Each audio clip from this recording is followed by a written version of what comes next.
Hey guys, sorry about this, but something screwed up on the camera. I don't know exactly what it was, but the first intro to this, or the first clip that I took for this video got lost or corrupted, I'm not sure.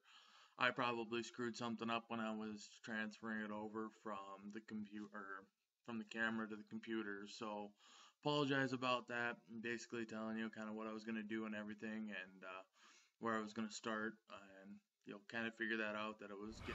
Alright guys, so I got that skid plate off, and I know I didn't need to actually take it off, but one of the reasons why I do it, I'm down here, I'm in the area, that's going to give me access to see in that area. As you can see right here, we got our plug again, but also you can see plug, it's fairly, your oil filter is generally going to be really close to your oil pan. Now in some makes and models, like what were those, I think it was the early 2000s Cavaliers,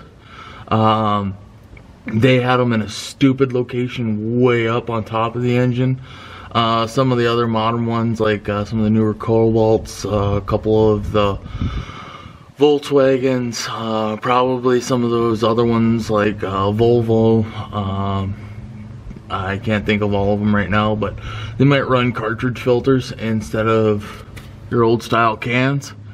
So yeah, so all we're gonna do now is I'm gonna clear out this stuff around here, and we're gonna pop that and take a look at her. And again, probably should lift this thing up. Jesus.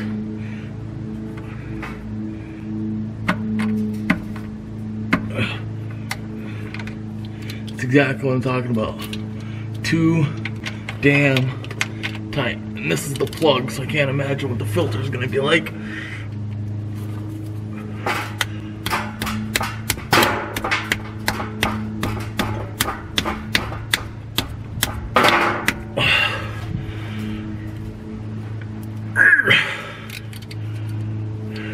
Holy shit. Well,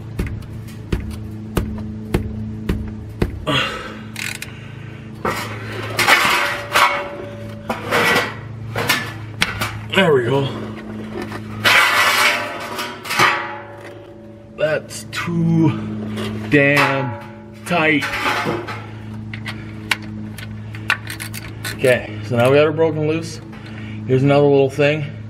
As you're spinning this out, try to feel it, especially if you had somebody else do the oil change for you, because when they crank down on those bastards like that, there's a good chance that they run to stripping them, because all this is a little piece of plate, or it's stamped out steel, so there's not much there for threads, and them reefing down on them like that always runs a good chance of stripping the threads. So okay, and now there we go, good flow. Now going like this, I'm doing it during daylight. I'm taking a look at the stream. This is my first thing that I'm going to do with the inspection, is I want to make sure that there's no shinies coming out. And what shinies generally are is little metal shavings from the inside of your engine. Now if you have a new car, and when I say new, I mean like new, less than, like you're buying it off the lot with 0 miles new, and you decide to do the first oil change yourself, there's a good chance you might see some shinies in that, just because those are all new metal parts and they're all getting to know each other. And this drain pan is not big enough. So what we're going to do is we're going to do that. And we're going to thread this back in, all done by hand.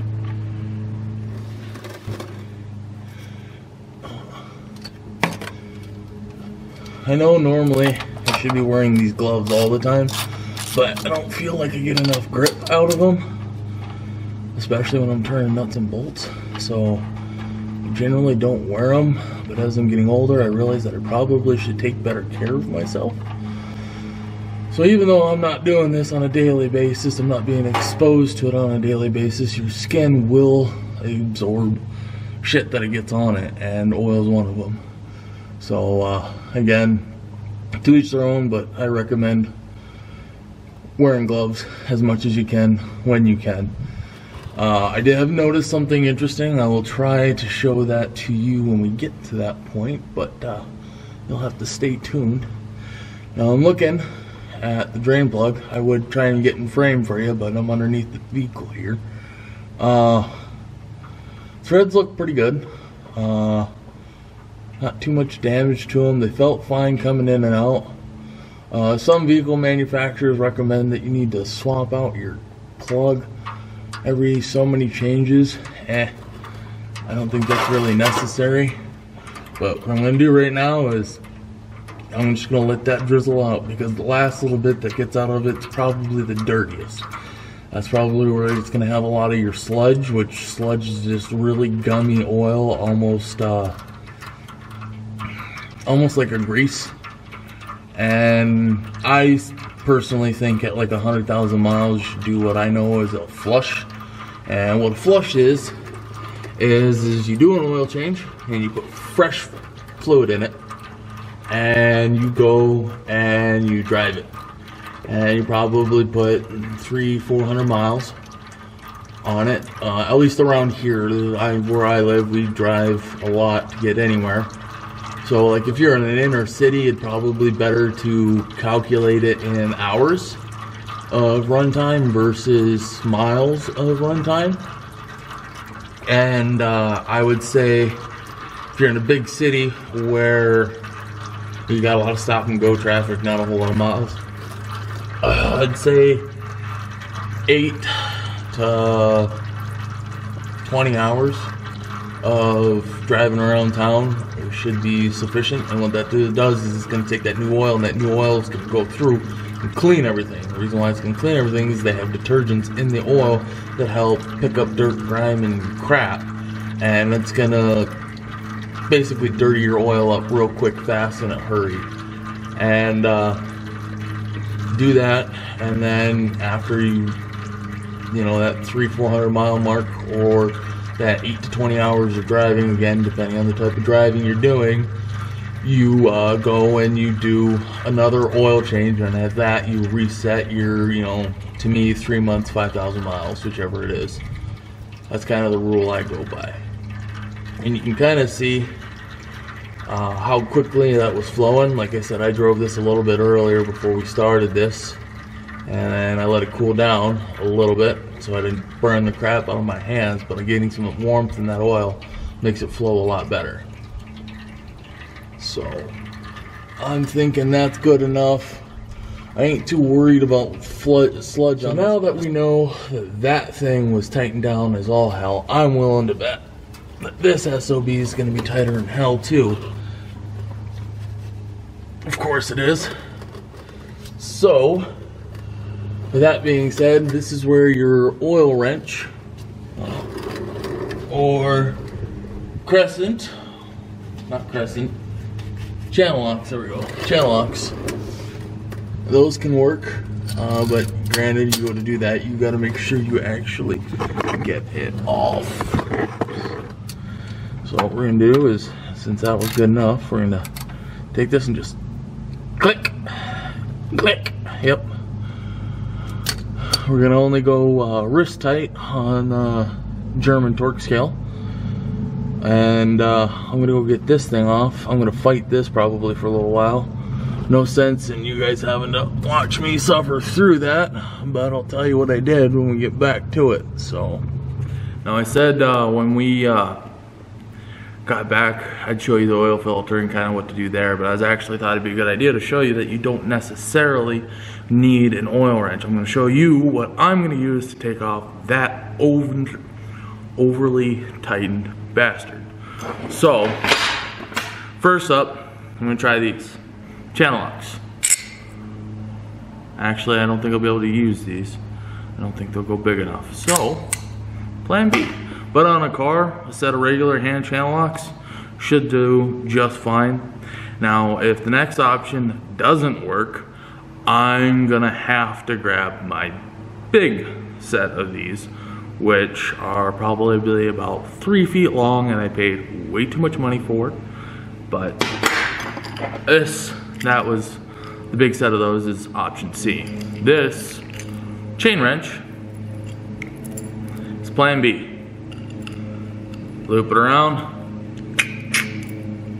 give her a nice little tug, and should be able to get her off. So that's what we're gonna end up starting with, and if I have to go from there, I will. And any tips or tricks I have to do, I'll probably come up here and tell you guys about what I'm doing down there, since it is easier for me to video up here, and I'll get some sort of either the old filter to kind of show as a prop, or actually I shouldn't say as a prop, either I'll have a prop or the old filter. So yeah, see you in a few. Alright guys, well, I'm letting that oil filter drain out, and the rest of the oil that's right there draining. I figured I'd show you how this bad boy works, just in case you don't know. This is a chain wrench. Now this is actually in some ways very similar to certain types of oil filter wrenches, and the fact that there's a band that goes around, slips around, clamps on, hooks onto the oil filter some way. There's actually in some, like, well, the cartridge filters like I was telling you about, there's actually specific cartridge sockets, which I actually might have some. Give me a second. I might restart this part.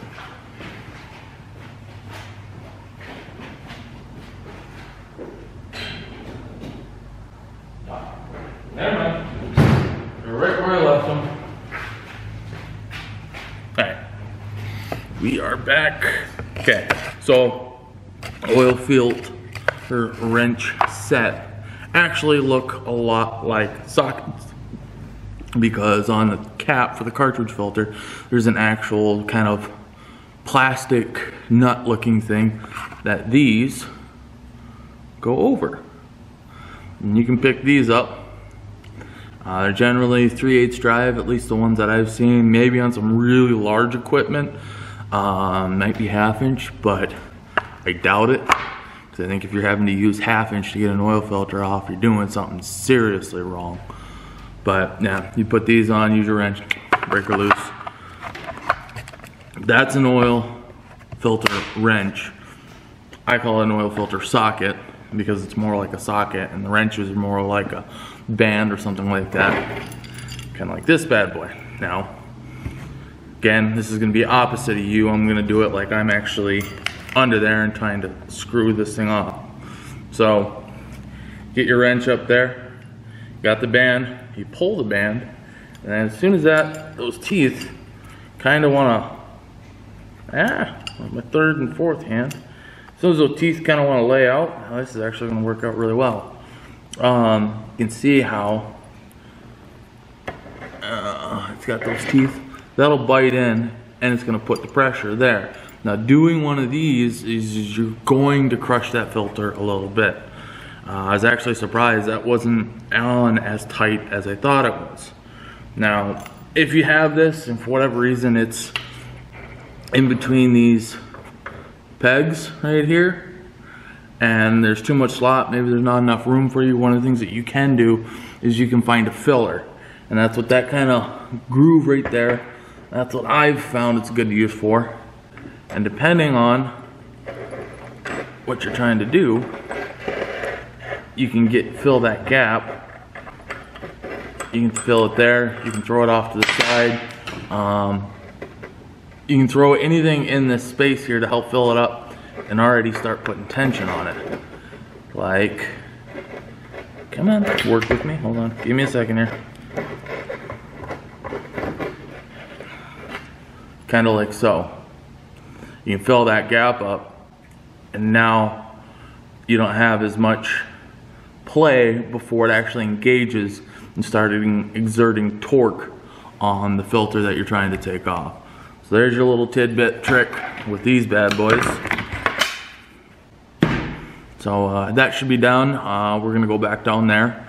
We're going to talk a little bit about gasket prep and checking the area and also checking your old filter. So see you down there. Alrighty guys, we're back down here and underneath it. Kind of see all I've done is actually taken off the filter. Now one of the things that you want to do as soon as you can, get you some rags, get up here and clean this off. Take a look at it. Try not to, again, put any dirt or grime in there. Try not to knock anything in it. And then the other thing that you want to do is you're cleaning your mating surface for the gasket on your new filter. Now doing this will do one thing. One, again, like I said, you're cleaning the surface. Two, you're making sure that the gasket, the old gasket from the old oil filter, is not stuck on there. Because if you have a leak from your oil filter, there's a 90% of the chances is you got a double seal. Double seal or two gaskets there isn't going to seal for two craps. So the next thing that you're going to do is you grab your new oil filter, take it out, and again, look for that seal on the outside edge there. Now the next thing you're going to want to do, you can take old oil, you can take new oil, whatever the case may be, and you just run it. You're going to give it a nice little rim job there is what you're going to do. Right around that, you're going to lubricate that up, and what that's going to help do is the next time you go to take it off, it'll be a little bit easier. And this is not going to affect your seal. Try to clean my hand, I'm wiping the oil off that I just put on. What the hell?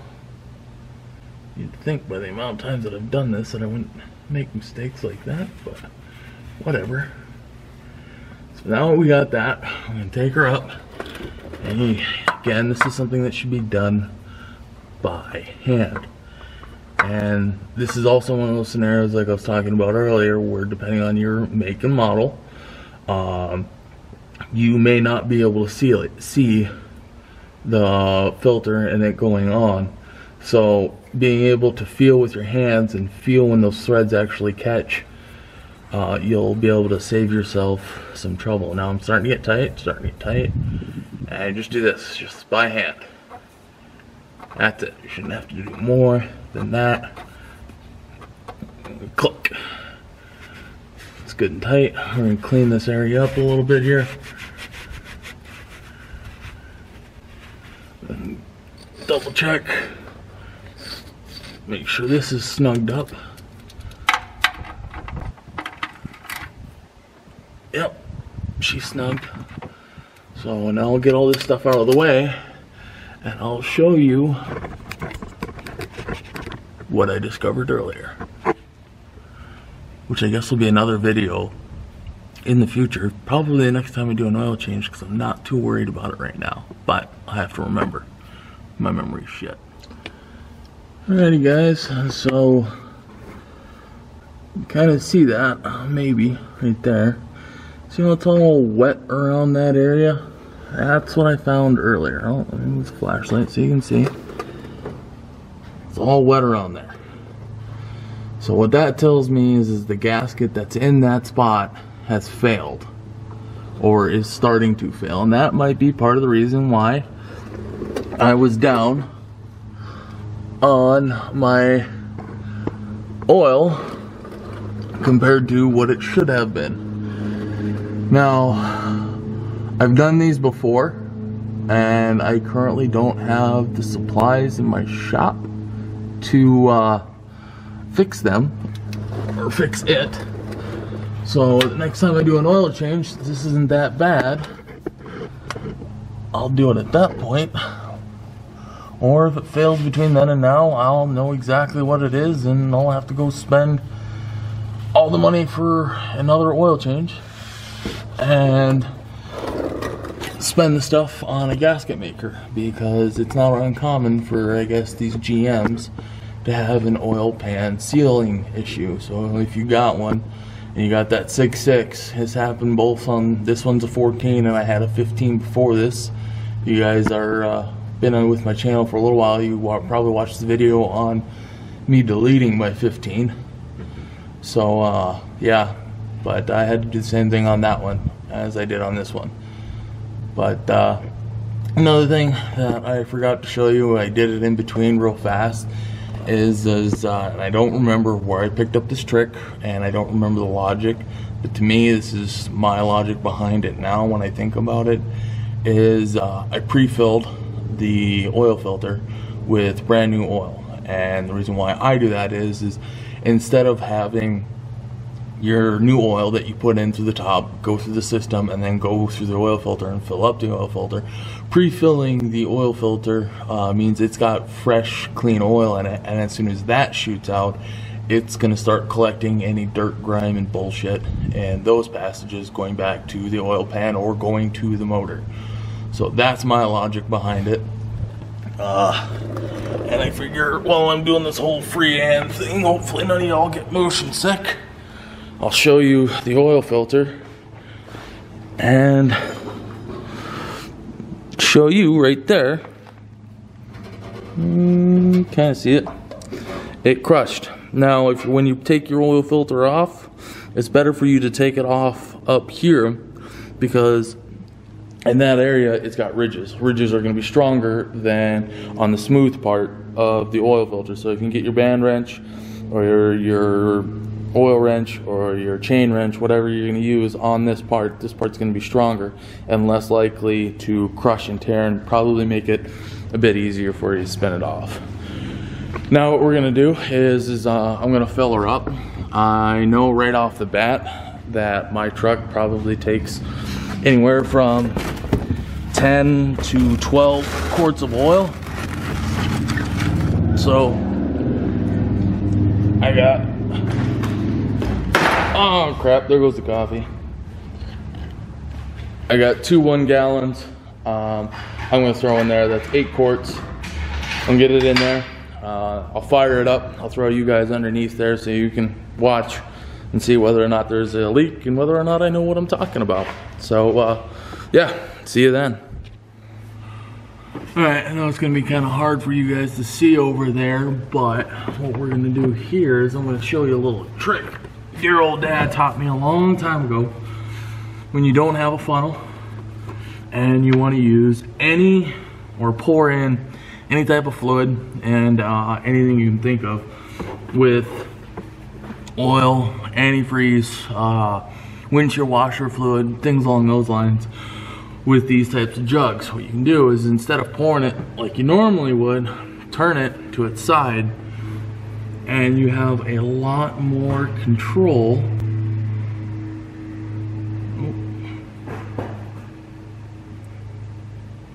You have a lot more control over the flow, and you'll make a lot less of a mess, even though I made a bit of one.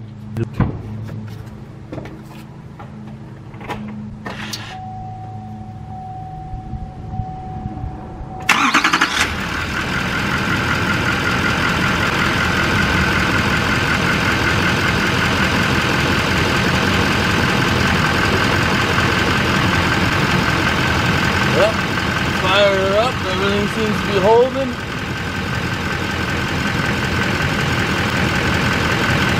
Maybe a bit of residual oil right there. Might try and get that a little snug up just to make sure, but everything looks skookum.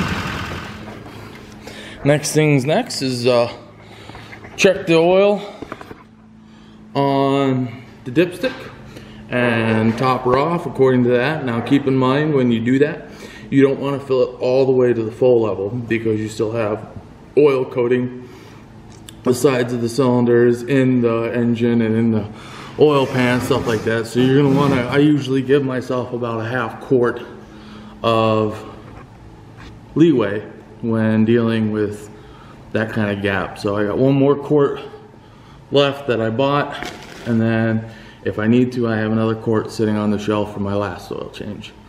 So I think that'll be it for this one, you guys. I can't think of anything else really to help you out. Give me this thumbs up, like, share, comments, suggestions, all that. So y'all have a good one.